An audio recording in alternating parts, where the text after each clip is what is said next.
যদি মরক্কোর বিপক্ষে বলি, ওই ম্যাচটা দেখে আসলে উল্লাসটা তো অন্য লেভেলের ছিল। তখন তো সবাই মরক্কোই ছিল। মুসলিম দেশ হিসেবে আমাদের উচিত আলজেরিয়াকে সাপোর্ট করা, সো ওরা করুক, আমরা তো আর্জেন্টিনাই করব অবশ্যই। এখন পর্যন্ত দুজন যে কয়টা ম্যাচ দেখেছেন আর্জেন্টিনার, বা যদি বলি আমি লিওনেল মেসি যেখানে খেলছেন ইন্টার মায়ামি, কোনো মজার ঘটনা রয়েছে কিনা? মজার ঘটনা বলতে আমরা তো সব ম্যাচই জিতছি। ব্রাজিলকে 4টা দিয়েছিল আর্জেন্টিনা, তো ওইগুলো দেখতে তো ভালো লাগে। ব্রাজিল 4টা খাইছে।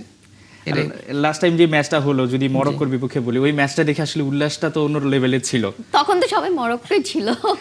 মানে মনে হচ্ছে যে আসলে মরক্কো খেলে নাই, আর্জেন্টিনা খেলেছে। আর্জেন্টিনা খেলছে। এখন তো আবার যারা আলজেরিয়া রয়েছে, হ্যাঁ, ওরা বলতেছে এখন মুসলিম দেশ হিসেবে আমাদের উচিত আলজেরিয়াকে সাপোর্ট করা, সো ওরা করুক, আমরা তো আর্জেন্টিনাই করব অবশ্যই।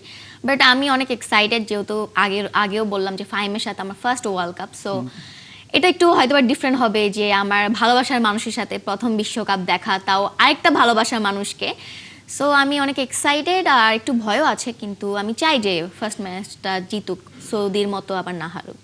সেটাই আর কি, যে আসলে আপনাদের আসলে কি বলবো, যে প্রথম ম্যাচটা খারাপ হলে পরবর্তীতে আবার ঘুরে দাঁড়ানোর একটা ব্যাপার হ্যাঁ, থাকে। মেসি কিন্তু বলেছিল সৌদির সাথে হারার পরে যে আমার উপর বিশ্বাস রাখো, আমি তোমাদেরকে প্রমাণ করে দেখিয়ে দিব। সো সে দেখিয়ে দিয়েছে। সো আমরা রিল্যাক্স, তারপরে একটু থাকে না যে না, আমরা চাই যে মেসির লাস্ট ওয়ার্ল্ড কাপ সেটা জিতুক, আমরা আসলে একটু উল্লাসে থাকি, 4টা স্টার আমাদের সাথে থাকুক।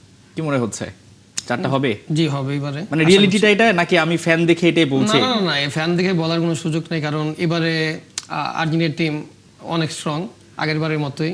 আমাদের ফরওয়ার্ড স্ট্রং, আমাদের ডিফেন্স লাইন স্ট্রং, সব কিছু স্ট্রং। আশা করি আমরা একটা টাফ ফাইট দিব এবারও। অনেক দল আছে, যেমন পর্তুগালের এবার অনেক স্ট্রং টিম, পর্তুগাল জেতার সম্ভাবনা আছে। কিন্তু পর্তুগাল জিতলে আমার মনে হয় না রোনালদোর কোনো কৃতিত্ব থাকবে এবারে, কারণ রোনালদো যতক্ষণ পর্যন্ত খেলে পর্তুগাল খুবই বাজে খেলে।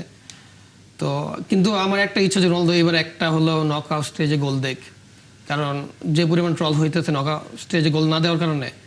আমার শেষ বয়সে আমার মনে হয় এই ট্রলের থেকে বের হওয়া উচিত রোনালদো, একটা অন্তত গোল দেখ, পেনাল্টিতে হলো।